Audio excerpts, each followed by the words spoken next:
Dilansir dari Mata Madura, gegara terduga pembunuhan Arusbaya belum tertangkap. Warga membakar rumahnya. Gegara Haji SH belum ditangkap. Keluarga korban pembunuhan di Arusbaya Bangkalan membakar rumah terduga pelaku Haji SH belum lama ini.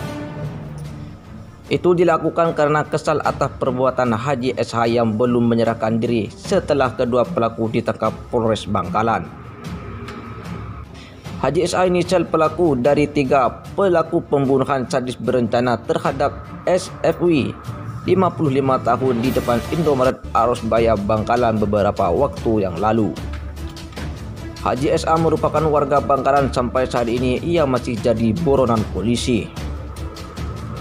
Haji SH melarikan diri usai kedua temannya SF dan WG ditangkap kepolisian sudah ditangkap. Haji SH terduga pelaku pembunuhan diketahui dari CCTV di Indomaret tempat kejadian perkara. Akibat tak kunjung menyerahkan diri, konflik di bawah pun mulai muncul lagi. Ahmad warga Bangkalan menyebut rumah keluarga Haji SH sempat dibakar oleh simpatisan keluarga korban pembunuhan. Jika Haji SH belum ditangkap, saya kira konflik arus bawah semakin besar. Sebelumnya rumah keluarga Haji SH sempat dibakar oleh simpatisan keluarga korban pembunuhan. Itu bagian dari kekesalan jika pelaku tak segera menyerahkan diri, tutur Ahmad kepada Mata Madura.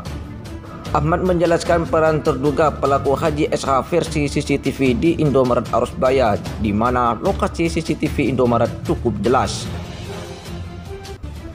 Ahmad juga menjadi salah satu saksi langsung yang melihat Haji SH berperan memegang batu, kemudian melemparkan kepada korban hingga korban terjatuh. Setelah korban jatuh, SF yang membawa parang membacokkan pada korban, lalu WG menyabet perut korban hingga akhirnya meninggal dunia.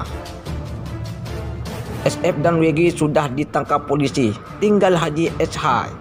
Ini yang kami harap bisa segera ditangkap, paparnya. Sementara itu, AKP Agus Subarnapraja, Kasat Reskrim Polres Bangkalan menghimbau Haji SH yang melarikan diri agar menyerahkan diri. Kami akan terus mengejar terduga pelaku. Kami saat ini masih dalam proses pengembangan siapa terduga pelaku MRX itu. Warga mana? Itu sedang kita dalami, pastinya akan kami proses sesuai dengan hukuman yang berlaku.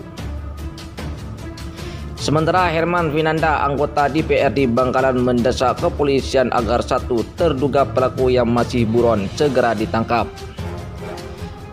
Bukan hanya itu saja, dia mendesak polisi harus mengusut tuntas orang yang memprovokasi di balik aksi pembunuhan SFW. Kami minta polisi segera mengambil tindakan tegas dan mengusut tuntas agar konflik tidak berlarut-larut. Kami percaya sepenuhnya kepada kepolisian. Untuk jangka panjang kami minta agar dilakukan sosialisasi hukum agar kasus ini tidak terulang kembali dan menekan angka kriminal di Bangkalan. Polisi harus lebih cepat. Takutnya keluarga korban nantinya yang bergerak cepat. Entah itu balas dendam, kita tidak tahu. Karena emosional keluarga korban juga tidak ada yang tahu pungkasnya. Seperti diketahui, kasus pembunuhan di depan Indomaret Arusbaya diketahui bermula saat tersangka WG yang asli Dusun Pasar Lama, Desa Kompengan, Kecamatan Keker, Bangkalan ini.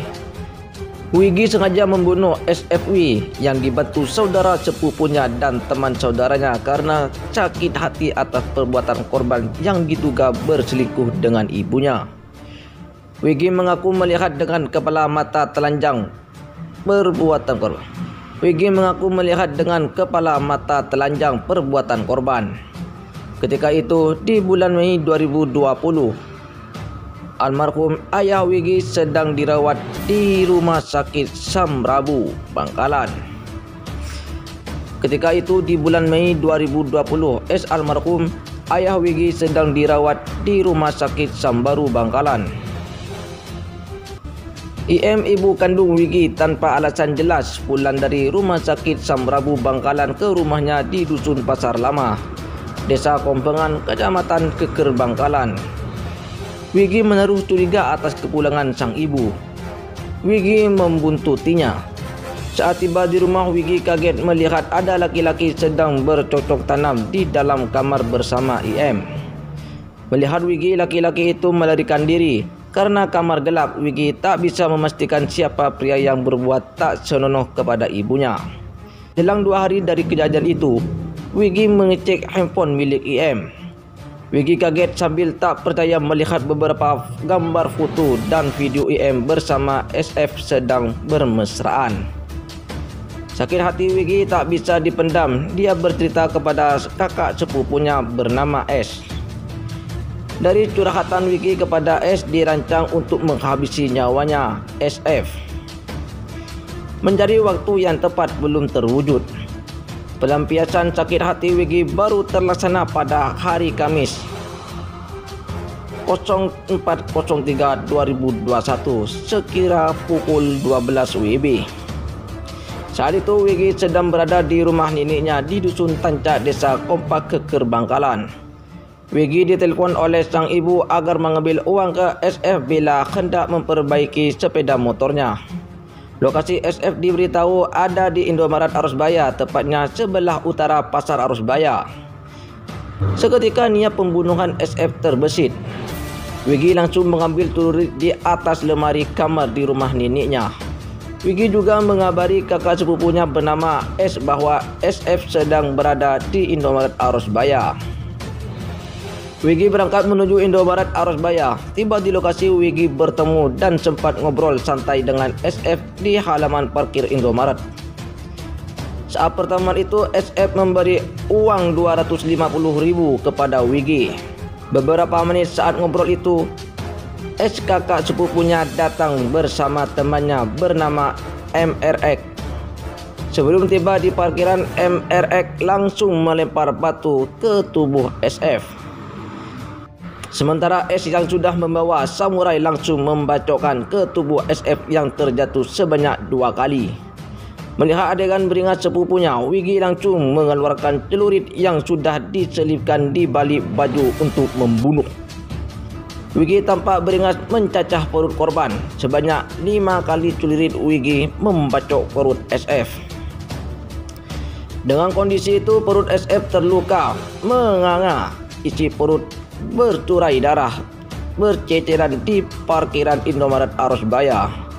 Warga sekitar berteriak histeris melihat kondisi SF bersimbah darah dan meninggal dunia. Wigi dan S serta MRX langsung melarikan diri dari lokasi kejadian. Berbeda versi dengan pihak keluarga korban. Keluarga menyambut kematian SWF dilatar belakangi dendam bukan asmara. Korban dibunuh bukan soal asmara, tetapi lebih kepada dendam. Dendam kasus barang haram, sabu-sabu, ketika dari pelaku itu ada yang pernah terjebak kasus sabu-sabu. Terduga pelaku mengira korban yang membocorkan pada pihak kepolisian.